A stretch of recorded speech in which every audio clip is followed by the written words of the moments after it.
शिवानी। साजू में बेटी, हेमलता भाभी अभी तक नहीं आई। नहीं आई तो ना सही, किरण मेरे पास रहेगी। क्यों किरण? हेलो। अरे धीरे, आराम से, धीरे। जी, वैसे सीमा से बेहतर जानती हूँ कि बच्चे को किस तरह उठाना चाहिए। क्यों? मुझ में समझ नहीं है? बहुत है। तुम्हारी समझदारी से तो डर लगने लगा है। वैसे तो कहती हो कि विशाल के बच्चे की आया नहीं बनूंगी, मगर बनना चाहती हूँ माँ। मैं? तुम इस बच्चे की उंगलियां पकड़कर विशाल की जिंदगी में आना चाहती हो। अरुणा, ये क्या कह रही हो तुम? सच कह रही हूँ। माँ जी इसे यहाँ लेकर आई और इसने इसे रख लिया। मुझे तो पता भी नहीं कि वो किरण को यहाँ कब छोड़कर चली गई। क्यों नाटक कर रही हो? ये नाटक नहीं है। जब हेमलता भाभी किरण को यहाँ छोड़ गई तो सीमा यहाँ नहीं थी। आप दोनों माँ जी की चाल में शामिल हैं। झूठ है ये, सच है ये, और वजह भी मैं जानती हूँ। क्या जानती हैं? अभय ने तुम्हें ठोकर मार दिया। तुमने भी सोचा कि अभय क्या है, एक डॉक्टर, वो भी तुम्हारे यहाँ नौकर। अब नौकर से शादी करके तुम्हें क्या मिलेगा? विशाल से शादी करके हॉस्पिटल के ट्रस्ट में तुम्हें 2 गुना फायदा होगा। भाभी, विशाल, आरती और तुम तीन ही तो ट्रस्टी हैं हॉस्पिटल के। आरती की मौत ने उसका हिस्सा भी विशाल की झोली में डाल दिया। तुम विशाल से शादी करके पूरे हॉस्पिटल की मालकिन बन जाओगी, इसलिए तुमने अभय को ठुकरा दिया। बस अरुणा, बस बहुत बोल चुकी तुम। इल्जाम लगाने से पहले सोच तो लिया होता। सोच कर ही कह रही हूँ। माँ जी की इच्छा, विशाल का अकेलापन, इस बच्चे की मासूमियत, इन सब चीजों का फायदा उठाने की कोशिश की है तुमने। लेकिन एक बात तुम कान खोलकर सुन लो, किरण को मैं तुम्हारी जाल का शिकार नहीं होने दूंगी, समझी तुम? चल बच्ची, चल मेरी बच्ची।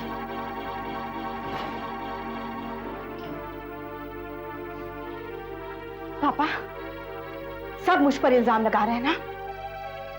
अब मैं इन्हें बताऊंगी कि मैं किस सीमा तक जा सकती हूँ। इन्हें जवाब मैं दूंगी पापा, मैं दूंगी।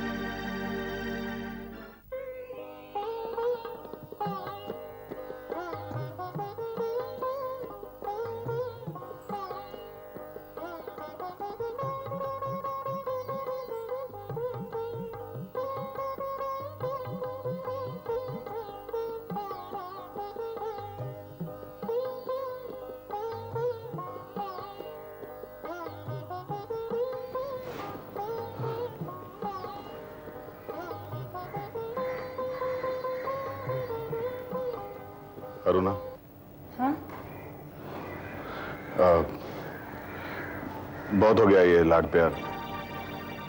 जितनी ममता की बारिश इस पे करनी थी तुमने वो कर दी। बस अब ये जिसकी अमानत है उसे लौटा दो। माँ जी ने फिर भड़का दिया क्या? आज बहुत कुछ सुनना पड़ा मुझे तुम्हारी वजह से। मेरी वजह से? क्यों? क्योंकि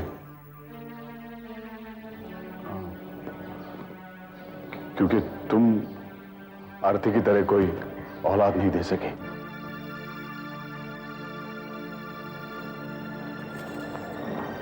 तो क्या विशाल की तरह तुम्हारी भी दूसरी शादी कराने की सोच रही है वो?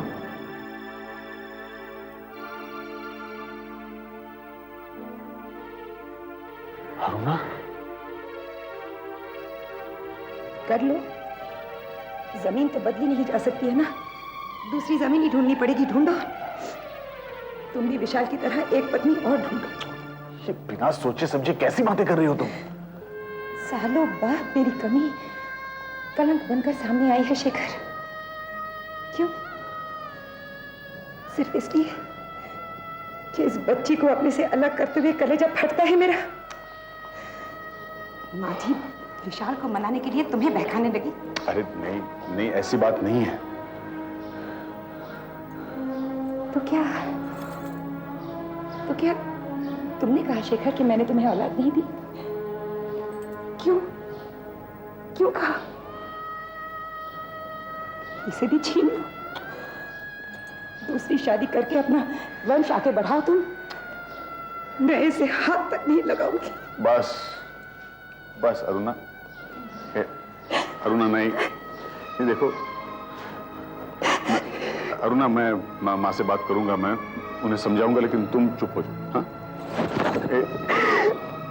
किरण को मुझसे मत छीनो शेखर, मैं मर जाऊंगी उसके बिना, मैं जी नहीं सकती। हाँ हाँ ठीक है, मैं मर जाऊंगी। हाँ तुम अरुणा ने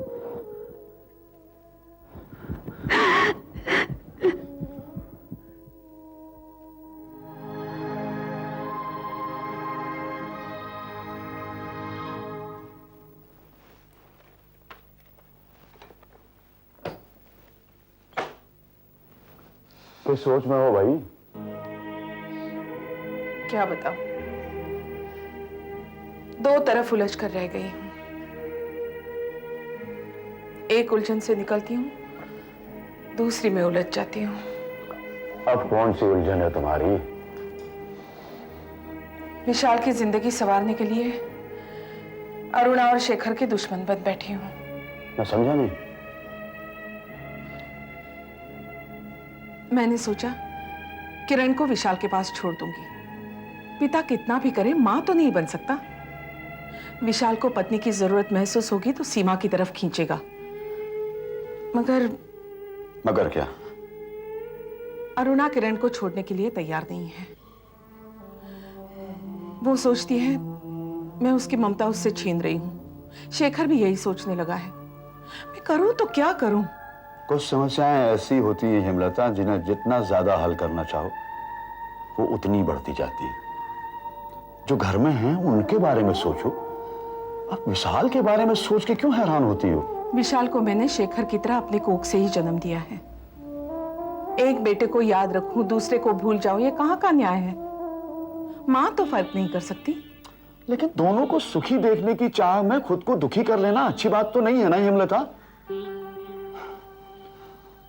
और जो तुम चाहती हो कर भी नहीं पा रही हो तो फिर बुरी क्यों बनती हो? अब जिसकी बच्ची है वो खुद ले जाए, तुम्हें बीच में पड़ने की क्या जरूरत है? और वैसे भी बहुओं के मामलों में तुम्हारा अनुभव कोई बहुत ज्यादा अच्छा नहीं है।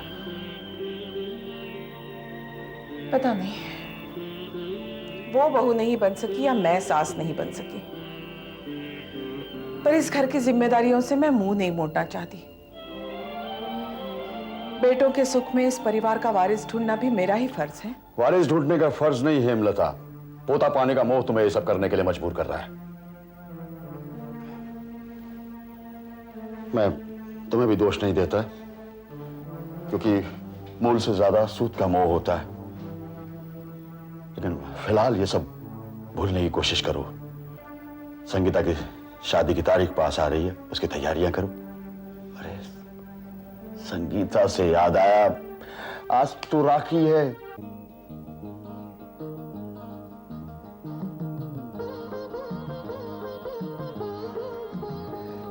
ऐसे क्या देख रहे हैं भाई जी? देख रहा हूं राखी कैसे बांधी जाती है। कैसे बांधी जाती है? एक धागे को पकड़कर दूसरे धागे से बांध दिया जाता है, और क्या? बस दो धागों के दो किनारों का ही मोल है। फिर क्या, जोड़ने के लिए तो यही जरूरी है। और ये जो फूल है बीच में, उसकी कोई जरूरत नहीं। भाई जी, ये फूल तो राखी की खूबसूरती है। जैसे धागे का एक किनारा तुम, दूसरा मैं, और विशाल हम दोनों के बीच का फूल।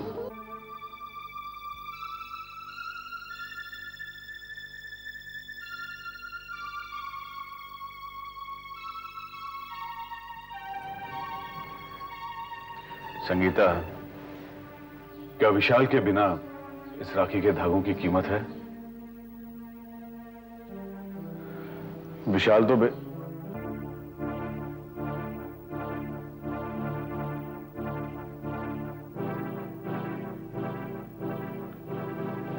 वो भी तो तुम्हारा भाई है। कैसा भाई? वो मेरी कौन सी खुशी में शामिल हुआ है भाई जी? विशाल को भी राखी का मोल समझना चाहिए। क्या वो बहन से राखी बंधवाने नहीं आ सकता? क्या संगीता भाई को राखी बांधने नहीं जा सकती? विशाल का फर्ज है कि वो आकर राखी बंध पाए। संगीता का अधिकार है कि वो जाकर राखी बांधे। ठीक ही तो कह रहा है शेखर। तूने विशाल को याद क्यों नहीं किया? किसने याद नहीं किया माँ? अगर मैंने विशाल भाई का नाम नहीं लिया तो क्या राखी का दिन भूल गई हूं मैं? रूठे तो वो है माँ। रूठ ही गया है ना, दुश्मन तो नहीं हो गया। क्या बहन के प्यार में इतनी शक्ति नहीं कि इन कच्चे धागों की सौगंध देकर अपने भाई को मना ले? तेरी शादी में एक भाई होगा, दूसरा नहीं होगा, ये अच्छा लगेगा तुझे? देख, आज जैसा दिन फिर 1 साल बाद ही आएगा। अपने भाई को अपनी विदाई में आशीर्वाद देने के लिए तो बुला ले। अच्छा,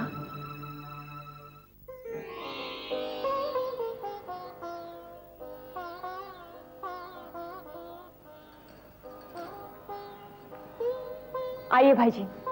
संगीता, इस बंधन की क्या जरूरत है? भाई जी, ये बंधन ना मैंने जोड़ा है ना आपने। ये तो उन माँ बाप ने जोड़ा है जिनकी हम संतान हैं। और उनकी सजा कब तक भोगनी पड़ेगी हमें? भाई जी, जन्म देने से रिश्ते नहीं जुड़ते संगीता, रिश्ते जुड़ते हैं भावनाओं से।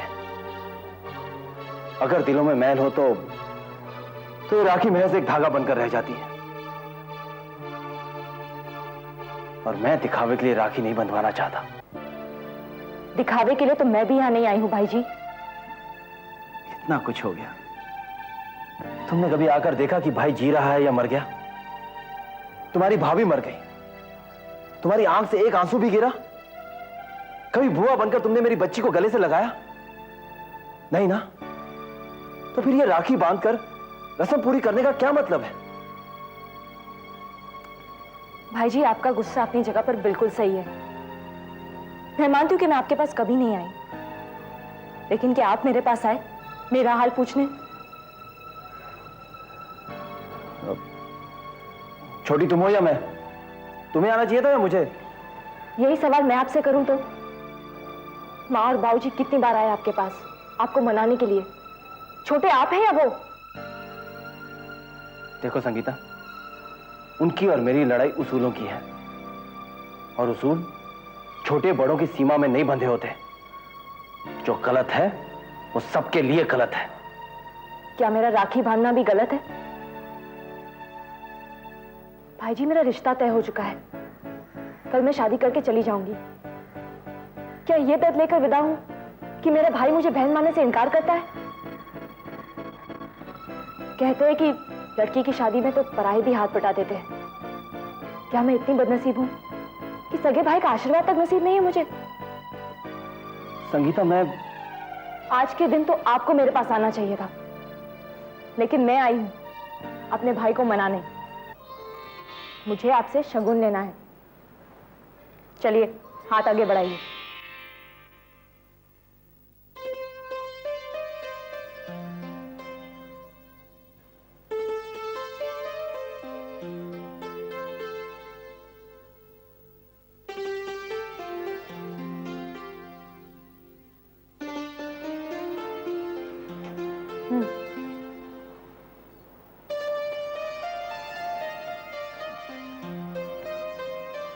भाई जी, मुझे आपसे पैसे नहीं चाहिए। फिर माँ और बाबूजी की बातों को भूलने का वचन चाहिए। संगीता, वो मैं सोच लीजिए, इनकार करेंगे तो अपशगुन होगा, और वैसे भी आज का दिन तो मेरा है। बोलिए, जो मांगा है वो मिलेगा या नहीं?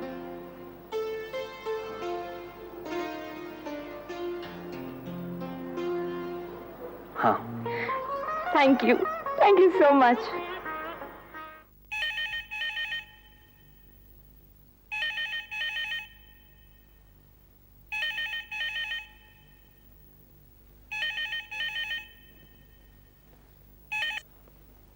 हेलो।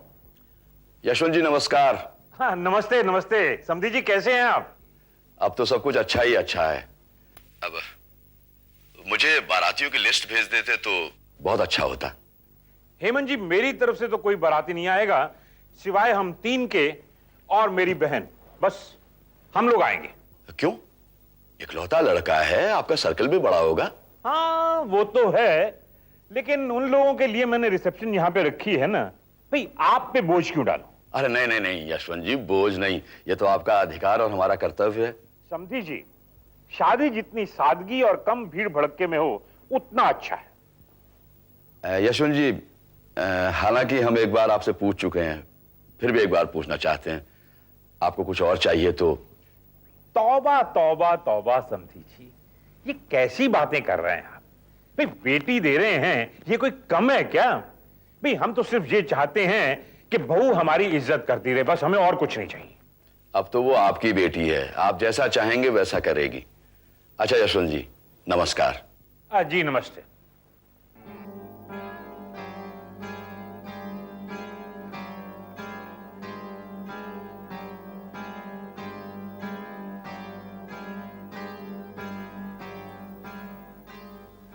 भाई आप किसको फोन लगा रही हो? मुन्नी बुआ को। लो, अभी तक तू आई नहीं, हम लोग चलते हैं एयरपोर्ट, उनकी टिकट कैंसिल करवा देंगे। ओफो, वो कभी टाइम पर आई है? मेरी शादी में भी फेरों के बाद ही आई थी। अरे इस बेचारी को क्यों कोस रही हो? आ गई।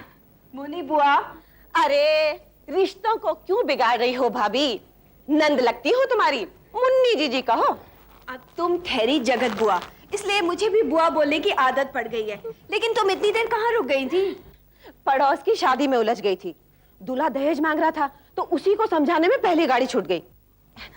इधर हटियो। हाँ। भैया सुनना, ये तुम क्या कर रहे हो? क्या कर रहा हूँ? दूसरे के घर का फेंका हुआ सामान अपने घर में क्यों ला रहे हो? ये लो। अरे बहना, कबाड़ी की दुकान पर भी अपने मतलब का सामान मिल जाता है। तुम सिर्फ शादी के लड्डू खाओ, लड्डू। वाह। देखो भैया, मैं तो फूल को पहले जानती हूँ, मिट्टी को बाद में। भाभी तुम ही हकीकत बता दो, नहीं तो मेरे पेट में दर्द हो जाएगा और दुनिया भर में न जाने क्या क्या गाती फिरूंगी। मेरी प्यारी बुआ, बस ये समझो कि तुम्हारे लिए मनोरंजन का सामान लेने जा रहे हैं। बस अब चलो, देर ना करो। तुम्हारा सामान कहाँ है? अरे अभी टैक्सी से उतारा ही कहाँ है? तो उसी टैक्सी में चलते हैं। हाँ हाँ, चलो चलो। चलो।